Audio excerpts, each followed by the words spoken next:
Good evening, friends. Welcome to the India Power Talk. As you know, India Power Talk is an initiative wherein we invite international thought leaders and domain experts to create an easily accessible digital reservoir of their insights, experiences, and strategies on the economy. Today, I would be discussing an extremely interesting topic: global think tanks.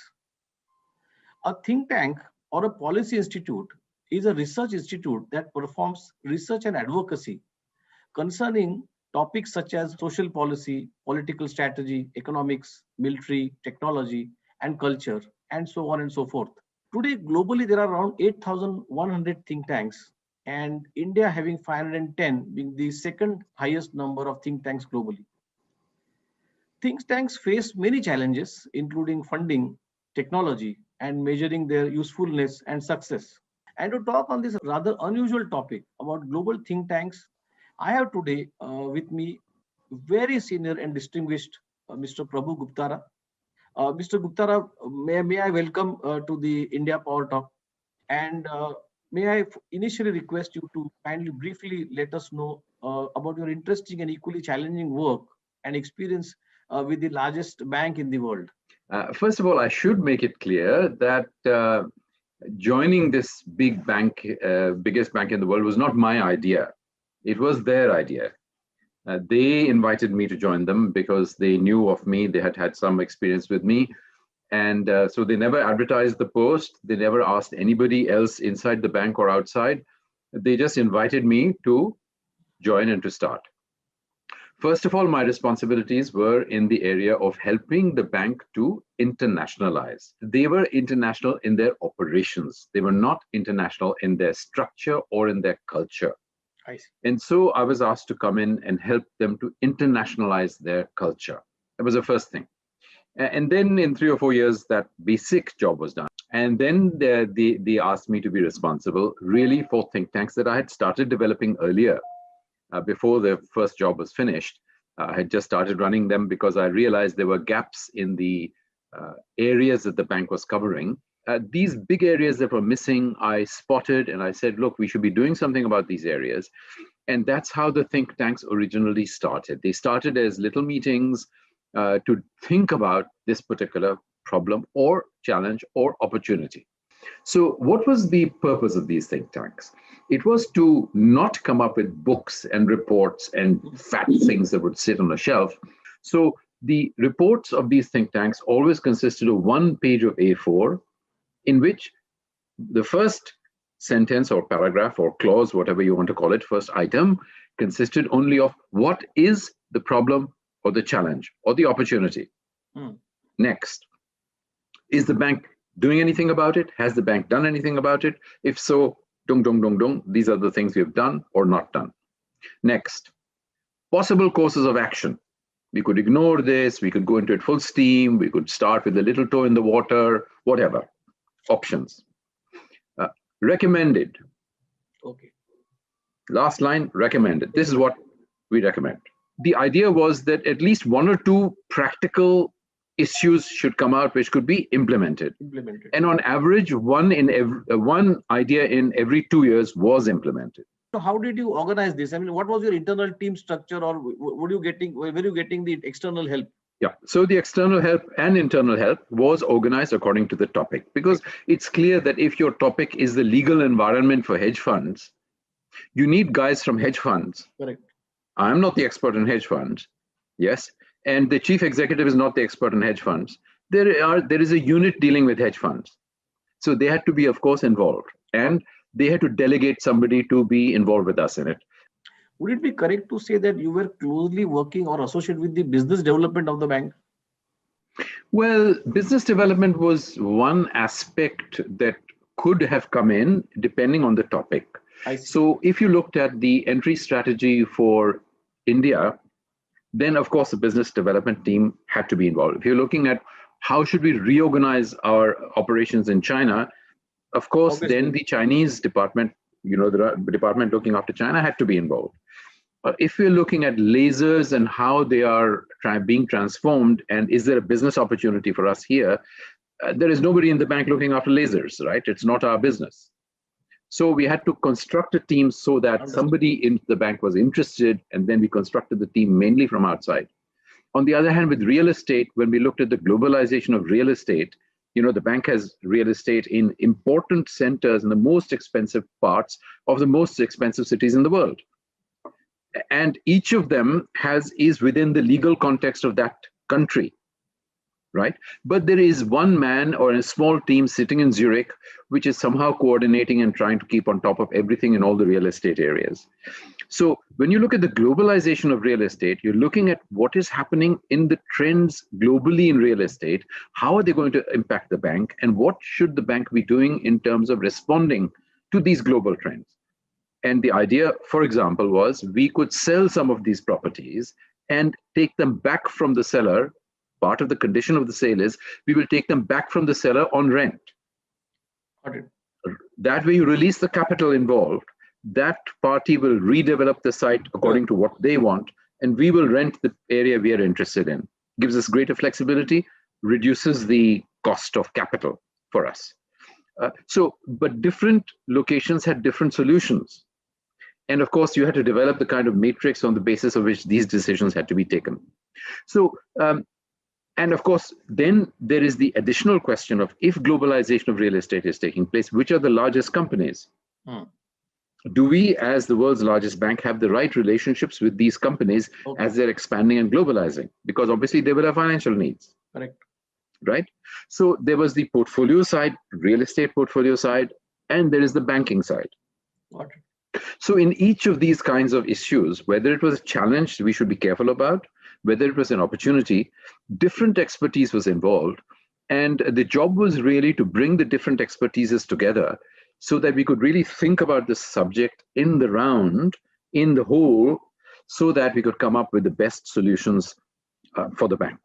Could you dwell upon the current global think tanks and their work? And maybe also you could you could speak on what are the different categories of think tanks we are looking at currently. Well, there is no official categorization of think tanks, but you could think of think tanks as being divided between private sector and public sector, if you wished. You could think of geographical categorizations, if you wish. You could think of subject-specific categorizations, if you wish. There are think tanks that focus just on politics, mainly on politics. There are think tanks that focus on economics. There are think tanks that focus on law. There are think tanks that focus on technology. There are think tanks that focus on social implications or ethical implications of things, public policy. So different kinds of think tanks are there, and some think tanks try to cover many areas, both at a global level and certainly within the United States and India, the two markets that I know quite well in the think tank space, and I would say in the UK, which is the third space that I know quite well. In these three areas, the variety of think tanks is more than adequate. India, obviously, we have the second largest number of think tanks in the world, as you were saying, and we have certainly a very wide spread of topics that is being covered by them. During the discussion, 2 weeks back, you did mention to me that the number of think tanks increased in the 80s, and then it's sort of peaked, and then it gradually came down. Could you just elaborate upon that? Well, there are no figures to show that the number of think tanks has come down, but the intuition is that the number of think tanks has come down. Why is the intuition like that? Because, as you were saying, there's more and more competition for the space from non-think tanks, number one. Number two, the amount of money that is available for this kind of activity has been going down, at least in the last 2 or 3 years. And then, of course, there is the issue of certain think tanks we know have been closed down. And if you look even beyond the think tanks, if you look to the university space, you see that universities are closing down whole departments. I see. University of London, for example, has recently closed down its entire department that looks at Latin America. I see. So these are huge steps that are being taken by major institutions to cut down expenses. And so the instinctive feeling is that the number of think tanks has started coming down and probably will continue to come down. So as has happened in most other sectors, we will find the largest think tanks continuing to prosper. We will find the smallest think tanks somehow managing to do okay and maybe producing very good work. But the middle-sized think tank will be stripped out of the economy. Do you see at a very macro level, do these think tanks converge on issues or the conclusions or their processes or No, practices? no. Think tanks are on the left and on the right. Mhm. There are think tanks that pursue a very leftist vision. There are think tanks that pursue a very rightist vision. So think tanks vary in their orientation. So it really comes to the values that the think tanks represent. In your experience, how much really these think tanks make a visible difference? Some think tanks are patronized by the powerful, the Correct. rich, etc. Other think tanks are patronized by the people. Somehow People. they are surviving on small donations from millions of people, thousands of people, tens of thousands of people. And one group will give advice according to how their nose picks up which way the emperor wants to go. They will give, according to that, some politically appropriate advice. The other guys are not bothered about what is politically possible or not possible, appropriate or not appropriate. They will just say, look, this is the right thing, you should do it. That is the wrong thing, you should not do it. These two kinds of think tanks still exist. What, according to you, should be the agenda of the global think tank, given the current economic crisis and due to pandemic? There is a very clear contrast in the advice that is being given by different people. And the debate is really about, should we prioritize looking after people? Mm-hmm. Pandemic affects people. Should we prioritize looking after people? Or should we prioritize the economy?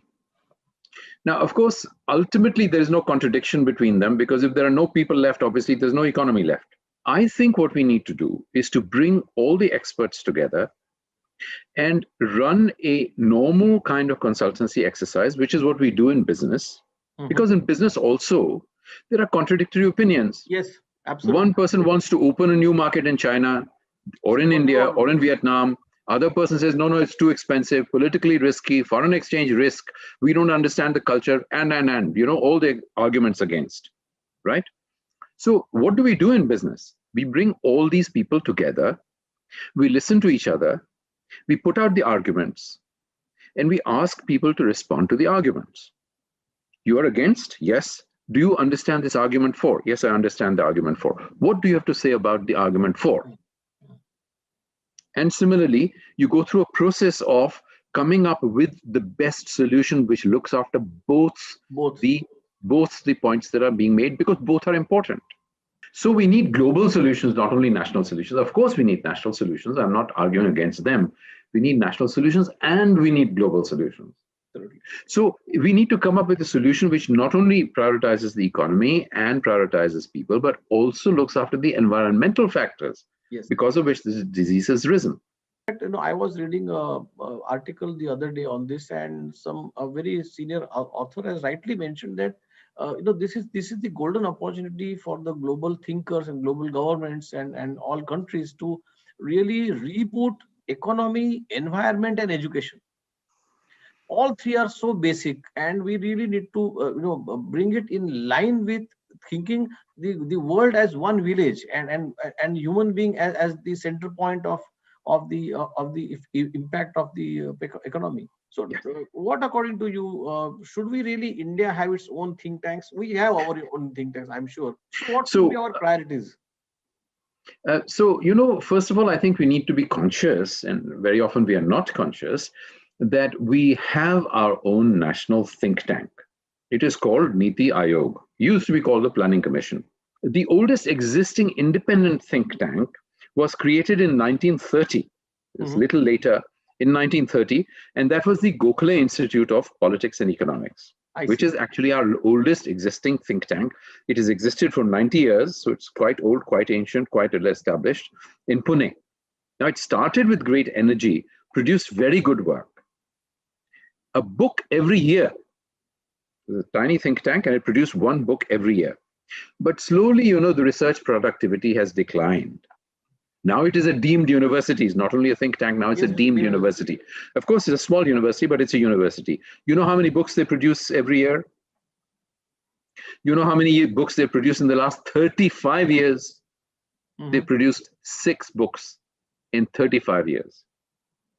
So you can see productivity has declined. So we need to understand why it is that productivity declines, whether in the case of the Planning Commission or in the case of Gokhale Institute. Why does productivity decline? Well, someone with entrepreneurial energy and the right connections and the right resources sees an opportunity and says we should start something. And he or she somehow succeeds in starting something. Other people say, oh, that's a good idea, I should join. And they come with the right missionary zeal to start something new, right? And they are very productive. But slowly over time, these guys get old. Slowly over time, these guys get tired. Slowly over time, these guys die. New people join. Why do they join? They don't join necessarily because they want to be highly productive. Some of them join because they're lazy and it's a nice job. You know, you can sit and make money and they have a comfortable life. Other people join actually to exploit the institution, not only to have a comfortable life, but to exploit the institution for their own benefit. So slowly over time, these time servers, what I call time servers and rent takers, come in and occupy places. I'm not saying, by the way, I'm not saying this happened to Gokhale Institute. But I'll tell you that happens across. It happens across. It happens across. Happens across all institutions I have seen. Yeah, no. But this is no. But this is the point I'm making. It does not happen across all institutions. And I'm giving you an example from think tanks. Our second oldest think tank is the Tata Institute of Social Sciences, TIS. Correct. Yeah. Tata Institute of Social Sciences has not declined in productivity. If you look at Tata Institute, it is flourishing. Yeah, it is producing good work. You know, by 2030, we will be the youngest populated country. What would be your, message? What would be your one thought to the young generation? No, you know, our biggest priority, our biggest need is job creation. Job creation cannot be done by government, and job creation cannot be done by companies. So you say, who's going to create jobs? In the modern world, jobs are only created as people with ideas create new companies. And as new companies then grow. That has 2 minimum criteria for success. That strategy has 2 minimum criteria for success. First of all, a population that is educated and trained to be entrepreneurial. You know, in the new education policy, the NEP 2020, which is being announced just 15 days back, that policy has a comprehensive chapter on how do we bring entrepreneurship education or skill sets in the education, in the mainstream of education system itself. Our problem as a nation is we have no shortage of ideas, good quality ideas. Our problem is always implementation. So your point was that we have to inculcate entrepreneurial education or entrepreneurial mindset. With work ethic for the top as well as for the bottom. That is the basic level of education of our people has to go up. Till the basic level of education of our people goes up, we will never be able to create an entrepreneurial country. First thing. Second thing is, actually, even if we take the entrepreneurial ideas that are there right now, we can do with many more, but even if we take the entrepreneurial ideas that are there, we do not have the ecosystem by which we can nourish these ideas. We don't have it. Somehow, some of us have access to money abroad and we can go and get it. Great. But we do not have our own ecosystem.